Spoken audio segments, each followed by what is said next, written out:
Oke, selamat datang kembali di penjelasan tentang SOP Manager. Yang kedua adalah rekrutmen tentor dan pegawai. Di sini saya sediakan fasilitas untuk rekrutmen tentor dan pegawai memakai sistem tes secara online. Nah, di sini diberikan fasilitas untuk memulai dan menghentikan tes. Jadi ketika diklik nanti tes mulai, dan ketika nanti berhenti, klik aja tes berhenti. Masuk ke biasa administrasi website Anda sendiri-sendiri. Kemudian klik kepegawaian, menu kepegawaian. Nah, di sini ada menu mulai tes tentor, kemudian hentikan tes tentor, kemudian hasil tes. Ini di sini hasil tesnya masih kosong karena belum ada yang tes. Kemudian hentikan tes tentor. Nah, ini juga belum ada karena belum ada yang tes. Nah, kita kembali dulu. Rekrutmen tentor dan pegawai. Di sini http://contoh-admin.web.id ditambah tes PHP. Kenapa tidak saya beri link? Karena saat ketika nanti ada linknya, orang akan mencoba tes. Jadi linknya secara manual seperti ini. Nah, contoh admin ini diganti dengan website Anda sendiri. Jadi ini website Anda, misalkan Aquila Kos atau Bimbel Aquila atau Smart atau apapun lah, website Anda sendiri yang telah kita buatkan apabila Bapak Ibu sekalian membeli sistem administrasi kita. Nah, kemudian kita coba contoh admin.web.id tes PHP. Ini hanya contoh saja. Contoh admin.web.id tes PHP. Nah, di sini bisa dilihat bahwa ada blanko, ada isian yang harus diisi oleh tentor itu sendiri. Pertama kali masuk kan, kalau ada tes tentor, dia kan ngisi blanko pendaftaran pakai manual ya, pakai kertas. Kemudian saat mau tes, dia isi ini dulu. Dan apabila tentor sudah mengisi, dapat langsung ke link yang ada di bawah ini. Misalkan dia mau tes tentor untuk SD. Nah, di sini ada username dan password. Nah, username password ini harus membuat dulu di sini. Misalkan kita buat aja Hasan gitu. Kemudian passwordnya sama, Hasan. Tempat tanggal lahir Magelang 1 Agustus 1983. Pendidikan terakhir S1 pendidikan fisika. Nomor HP-nya 081 391 00464. Siti Nuriyati. Dan alamatnya Tanjung Anom, Banjarnegara, Mertoyogan, Magelang. Mapel yang dikuasai IPA gitu ya, IPA SMP misalkan. Karena di sini tes tentornya hanya tersedia SD dan SMP, yang SMA belum jadi.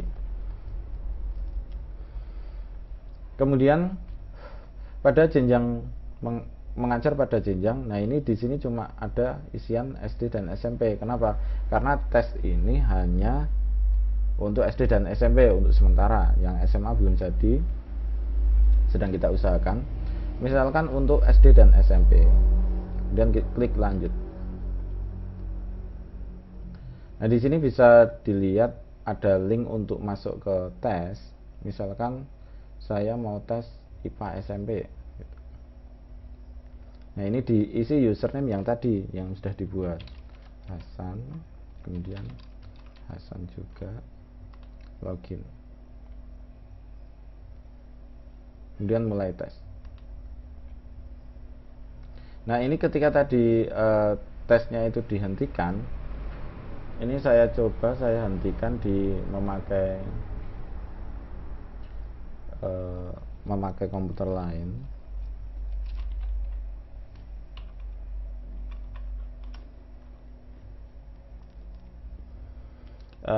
Seperti tadi, ini kan nggak bisa satu komputer hanya bisa digunakan untuk satu username. Kita hentikan tesnya.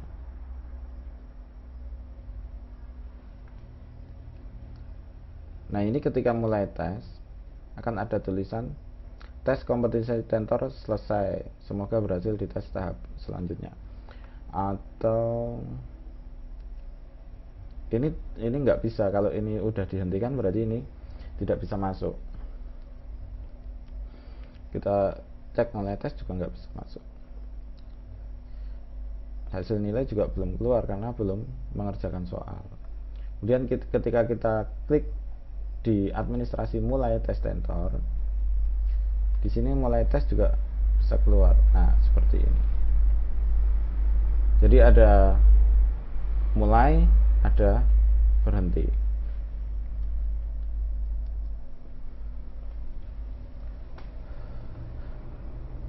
Nah, ini dikerjakan setiap soal, ada yang 40 soal, setiap setiap satu putaran itu ada sekitar 40 soal atau 50 soal. Anda telah mengerjakan satu soal, benar sebanyak 0 soal karena tadi udah buka, berarti udah dihitung mengerjakan satu soal. Sekarang ini soal nomor 2.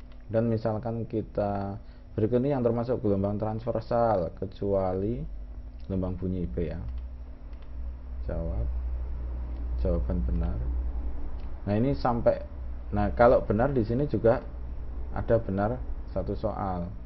6 detik setelah bunyi dipancarkan, berarti 3 kali 1500 C. Nah, ini sampai 40 soal.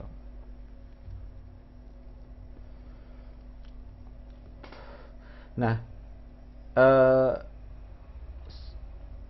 Tentor akan dianggap lulus ketika mengerjakan benar lebih dari separuh soal yang diberikan.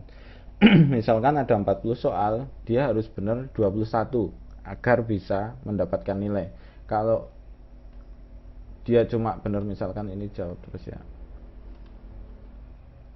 sampai 40 kelamaan. Nah, ini nilai udah bisa keluar di sini. Kalau misalkan dia, nah ini nilainya belum keluar. Karena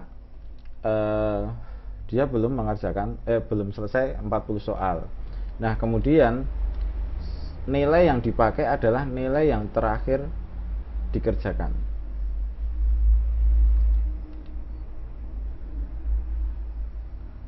Nah, hasilnya bisa dilihat di sini. Hasil pekerjaan Tentor itu bisa dilihat di kepegawaian, hasil tes Tentor. Nah, di sini kalau banyak nanti munculnya juga banyak. Nah, ini di print aja untuk untuk arsip tes Tentor. Oke, kira-kira seperti itu untuk tes calon pegawai. Kemudian rekrutmen Tentor itu terdiri dari 3 bagian. Yang pertama,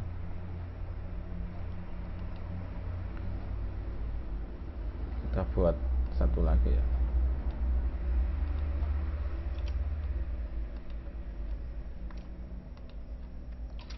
Bagian tes tentor dan pegawai.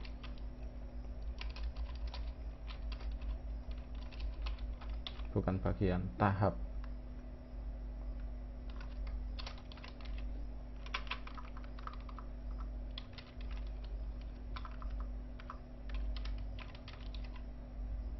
Tahapan tes tentor dan pegawai. 1.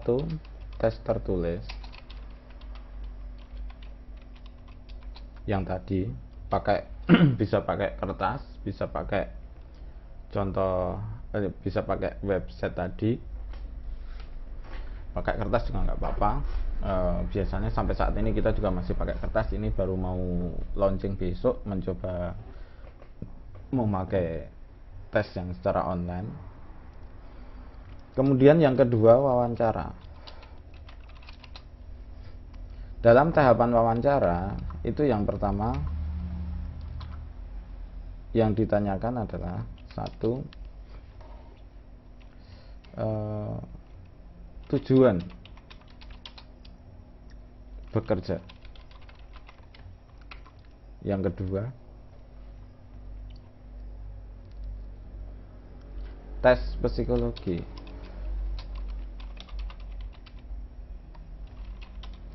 Nah, di sini untuk tes psikologi itu saya nggak terlalu muluk-muluk ya. Cukup saya buat 10 buah kertas. Saya potong itu kertas kecil-kecil jadi 10 buah sebesar kartu ATM itu. 10 buah. Kemudian saya tulis saja angka 1, 2, 3, 4, 5, 6, 7, 8, 9, 10 di tiap kertasnya. Jadi kertas pertama 1, kedua 2, ketiga 3, 4, 5, 6. Tulisan dibuat jelek aja, nggak usah bagus-bagus. Kemudian angka 8 saya ambil, saya hidden, saya sembunyikan. Saya ganti dengan kertas kosong. Kemudian kertas yang tadi saya acak. Saya acak 1, 2, 3, jadi saya acak 2, 3. Kemudian setelah diacak, saya berikan ke calon pegawai. Silahkan buat angka 1 sampai 10, waktunya 5 menit. Silahkan buat angka 1 sampai 50, 1 sampai 10 dalam waktu 5 menit. Nah, hasilnya itu saya bagi menjadi 3 hasil. Yang pertama, tentor itu tidak melakukan apa-apa, hanya mengurutkan. Jadi angka 1, 2, 3 sampai 10 itu diurutkan dan nomor 8 tetap kosong. Kemudian hasilnya saya tunggu benar-benar 5 menit itu. Hasilnya, nah ini tadi saya perintahnya apa? Membuat angka 1 sampai 10. Nah, ini angka 8-nya mana? Anda disuruh membuat angka 1 sampai 10 saja, Anda itu tidak sempurna. Kerjaan Anda tidak sempurna. Apalagi nanti kerjaan yang lebih rumit. Kita kita turunkan dulu mereka. Maksudnya kalau macan itu bisa udah dikandangin. Karena kalau nggak seperti itu nanti mereka agak melonjak juga karena merasa pintar lah, merasa lebih baik lah kayak gitu. Itu pengalaman kami aja, moga-moga di tempat Bapak enggak. Kemudian hasil yang kedua, itu angka dari 1 sampai 10, itu angka 8 tadi ditulis pakai ballpoint. Jadi angka 8 ditulis sendiri, dia pakai ballpoint. Kemudian diurutkan. Kemudian setelah 5 menit saya ambil, oh ini udah diurutkan, udah diberi angka nomor 8. Nah, sekarang gini. Tadi saya menyuruh Anda untuk membuat angka dari 1 sampai 10. Hasilnya ini bagus, 1 sampai 10. Kemudian sekarang gini, misalkan waktunya itu tadi berapa menit? 5 menit. Untuk menulis angka 8 butuh berapa detik? 5 detik. Untuk mengurutkan butuh berapa detik misalkan? Cuma 10 detik. Berarti Anda mengerjakan tadi cuma butuh 15 detik. Padahal waktu yang saya berikan berapa? 5 menit. Berarti yang 4 menit 45 detik itu Anda mengerjakan apa? Harusnya Anda lebih menyempurnakan. Angka ini jelek apa enggak? Jelek. Kenapa Kak? Kenapa Anda tidak menyempurnakan angka ini dibuat bagus? Dibuat lebih enak dilihat, diberi hiasan. Jadi Anda itu cuma mengerjakan apa yang saya suruh. Anda tidak melihat lingkungan. Anda tidak melihat dalam waktu 4 menit 45 detik itu kan Anda hanya nganggur aja. Saya nggak mau pekerja saya cuma kayak gitu. Anda cuma ingin apa yang saya perintahkan Anda kerjakan. Sudah kan kayak gitu. Yang saya inginkan itu tentor yang bisa melihat suasana, yang melihat kondisi, yang bisa menyempurnakan yang belum sempurna dari kita. Oke, kira-kira seperti itu. Kemudian bagian yang ketiga itu ini belum pernah saya praktekkan di lapangan, belum pernah ada yang membuat angka dari 1 sampai 10 kemudian angkanya itu dihias atau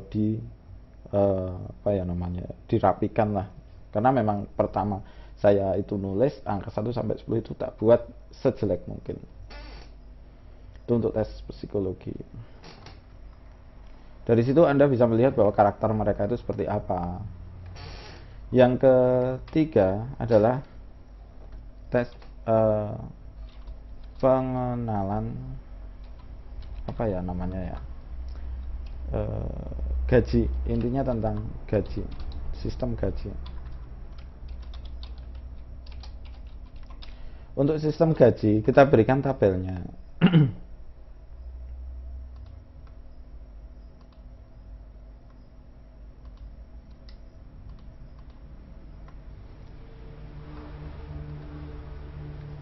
Nah, ini di print, kemudian diberikan ke tentornya.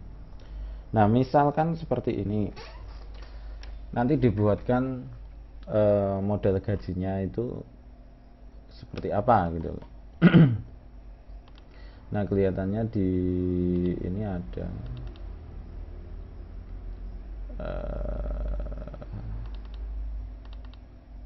di administrasi ada.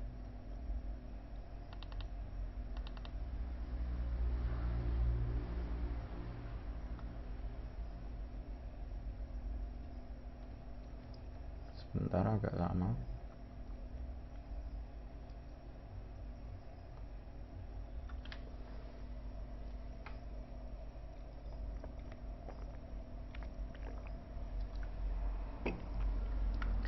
Oke, coba kembali ke menu. Data awal, tabel gaji tentor, data tentor. Nggak ada ya.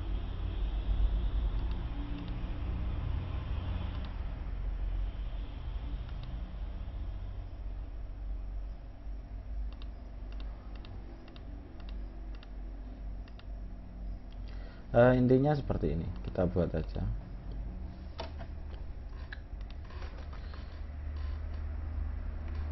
Kita coret-coret aja di pakai ballpoint juga nggak apa-apa. Intinya kita lihat tabel dulu. Di bulan pertama itu Anda hanya mendapatkan gaji 50% dari gaji pokok. Misalkan SD kelompok itu 3.300. Kita buat seperti ini. Misalkan ini bulan pertama, Anda bisa mengajar sebanyak 3 sesi. Jadi jam 1, setengah 3, jam 4 dikalikan, misalkan satu sesi itu 10 orang, dikalikan 10 anak kali 3.300, maka hasilnya adalah 99.000 per harinya. Kalau Anda bisa mengajar dalam 1 bulan itu 30 hari, maka dapatnya sekitar 2.970.000. Jadi intinya berikan gambaran aja. 2.970.000. Nah, sekarang misalkan ini dalam 1 bulan, itu tiap hari masuk, nggak ada cuti, diberitahukan juga, masalahnya dikali 30.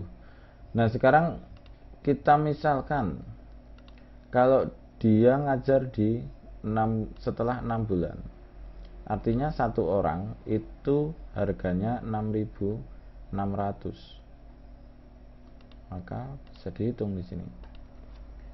3 sesi kali 10 orang kali 6.600. Berarti 198.000 per hari. Kalau dalam 1 bulan dia dapat sekitar 5.940.000. Gambarannya seperti itu, berikan gambaran. Walaupun kecil, walaupun besar, berikan gambaran. Kecil atau besar, gambarannya harus jelas. Jadi mereka nggak akan protes di kemudian hari. Kemudian berikan gambaran aja ketika sudah 2 tahun. Dia kan satu anak itu 8.600. Maka misalkan 3 sesi kali 10 anak kali 8.600 kali 30 hari, berarti dapat 7.740.000. Jadi dalam 1 bulan bisa sekitar segitu. Itu teorinya, tapi prakteknya nggak segitu. Teorinya dia masuk 30 hari full dari jam 1 sampai setengah 6. Sebenarnya enak juga, kerjanya kan cuma dari jam 1 sampai setengah 6, 3 kali sesi kan gitu. Tapi anaknya itu nggak mesti 10 masalahnya, yang jadi masalah itu. Kemudian untuk privat di bimbel, ini harga dalam 1 sesi. Ini yang pernah jadi masalah itu di sini. Jadi privat itu misalkan harganya 360.000 dibagi menjadi 3 anak, berarti kan per anaknya cuma bayar 120.000 karena 360 dibagi 3. Nah, gaji SD privat itu adalah gaji per sesi, bukan per anak. Saya ulangi, gaji untuk privat itu adalah gaji per sesi, bukan per anak. Misalkan dia privat kelas 2 cuma 3 anak, berarti dapatnya tetap 16.500. Kalau cuma 2 anak tetap 16.500, 1 anak tetap 16.500. Jangan dikalikan 3 kali 16.500, rugi. Oke, gitu ya. Kemudian setelah tes wawancara, kita buat untuk tes mengajar. Ini apa ya namanya ya, standarnya. Jadi yang namanya standar itu kan kadang dilakukan, kadang enggak.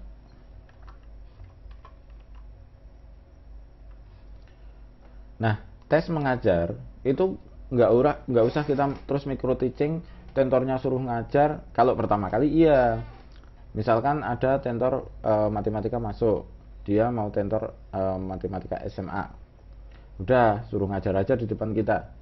Kemudian kalau kita mudeng, kalau kita mau, kita minat lah, kira-kira dengan tentor itu minat, ya udah diterima aja. Kemudian kemudian kalau misalkan udah ada siswanya, itu suruh ngajar siswa aja dalam 1,5 jam. Nah, yang ditanya bukan tentornya, tapi siswanya. Lihat catatannya, tadi dia nyatet apa aja, kemudian siswanya ditanya, tadi ngajarnya bagus apa enggak, gitu kan enak, kita nggak usah nungguin, tinggal tanya siswanya aja. Kelihatannya seperti itu. Kemudian untuk baju lowongan tentor itu udah ada di dalam sistemnya, udah ada filenya. Baju rapi, kemudian penampilan menarik, nah itu terserah Anda aja. Kemudian yang ketiga, kalau bisa itu mencari tentor yang tidak usah bisa pakai motor, kemudian dia agak apa ya namanya ya, bisa diandalkan. Kenapa kok malah kita itu nyari yang nggak bisa pakai motor? Kalau bimbel lain itu persyaratannya kan satu, transportasi bagus, yang kedua bisa pakai kendaraan, yang keempat penampilan rapi, mau berjuang. Nah seperti kalau kita malah kebalik, jadi tentor itu nggak usah bisa pakai motor, nggak masalah. Kenapa? Karena ketika tentor yang tidak bisa pakai motor, dia cenderung untuk diem. Jadi tentor yang nggak bisa terlalu banyak moving itu ya diem aja di bimbel. Jadi dia dari rumah pakai angkutan umum sampai di bimbel udah diem, nggak kemana-mana. Tapi coba aja dipikir kalau dia itu bisa pakai motor, datang ke bimbel, di sini kosong, apa siswanya nggak masuk, dia lari ke bimbel lain, ngajar di sana, terus ngajar ke sana, ngajar ke sana. Apa ya namanya ya, loyalitasnya lebih besar untuk yang tidak punya itu kendaraan. Oke, kira-kira seperti itulah. Untuk video ini saya tutup dulu, kita lanjutkan berikutnya.